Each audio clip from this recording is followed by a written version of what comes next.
Hey, this is Donna with Sparrowstudios7 with I Read and I Learn on Genesis 17, Part 2, continuing on about Ishmael and getting into some stuff about circumcision.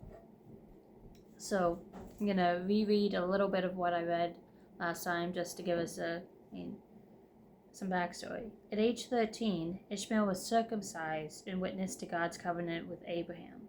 We see this mentioned in 17:19 through 14, and verses 22 through 27. Then, at Isaac's weaning celebration, when Ishmael was about 17, Ishmael made fun of Isaac. We'll see this in chapter 21, verse 9. And Abraham sent Ishmael and Hagar away with provisions. The angel of God helped Hagar survive in the wilderness, and Ishmael became a wild game hunter. He settled in the wilderness of Paran and married an Egyptian woman. We'll see this in chapter 20 through 21. He assisted in Abraham's burial in 25 verses 9 through 10, and gave his daughter Mahalath in marriage to Esau in verses 28-9, and died at 137. We'll see this in Genesis 25:17. His 12 sons are named in Genesis 25:13-15. Paul alluded to Ishmael when urging the Galatians to put their faith in God rather than in the law. We see this in Galatians 4:21 through 31. Those who trust the law will not inherit the kingdom, just as the slave woman's son did not inherit with the son of the free woman. Galatians 4:30. So I find it interesting that even though Ishmael was born basically out of human stupidity. They thought that they could make God's plan happen, but God stepped in anyways. He met with Hagar not once but twice in the desert and took care of Ishmael and made him a great nation. Took care of Hagar and made sure that they were blessed and taken care of as part of Abraham's family. God doesn't care necessarily. Actually, no, not even necessarily. God doesn't care where you come from, where you've been, what you've done, what's been done to you. He wants your heart.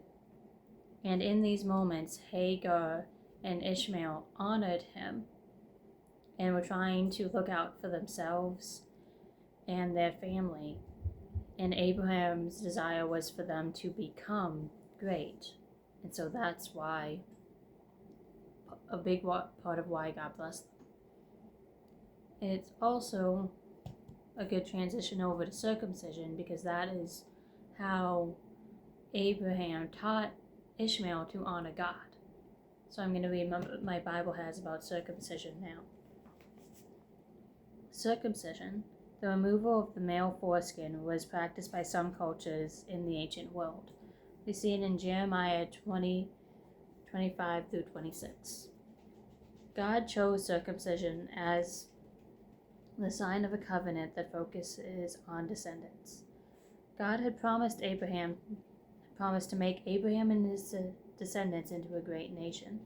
We see this in Genesis 17, 7, verse 13, and verse 19, and to use them to redeem the Gentile nations. We see this in Genesis 12:3, 17:4 through 6, and Galatians 3:8 through 9. Circumcision was God's signature in flesh. It would identify Abraham and his descendants as God's own people. We see this in Genesis 17:9 through 14, and remind them to live in faithfulness to the covenant. Although circumcision was applied to adult males when they joined the covenant community in Genesis 17:23 through 27, Exodus 12:48, and Joshua 5:3 through 7, it was usually performed on infants. In Genesis 21:4 and Leviticus 12:3, these infants who received God's promises and membership in the covenant community through their parents. Faith was required in order to receive God's blessings, however, as can be seen in the differentiation between Ishmael and Isaac, Esau and Jacob, and Joseph and his brothers. Non-Israelites could also obligate themselves to Israel's covenant. Exodus 12:48, and we see this in Genesis 34:15 through 24. Feeny, a little less noise over there, please. He's playing with a toy again. He's fine. Circumcision would help Israel recognize and remember that they must lay aside natural impurity. God's people had to be loyal to the covenant, to the family, and to their own marriages. Intermarriage with uncircumcised people who were not of the covenant was a violation of the covenant. Any man who refused to be circumcised, physically cut in a symbolic way, would be cut off from the covenant people because of his disobedience to God's command in Genesis 17:14. He's fine. Circumcision is a symbol of separation from the world, of purity and of loyalty to the covenant.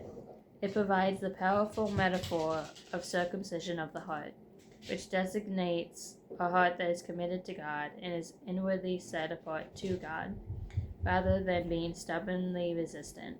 We see this in Leviticus 26:41, Deuteronomy 30, verse 6, Jeremiah 4:4, and Jeremiah 9:26, and Ephesians 2:11. Thank you.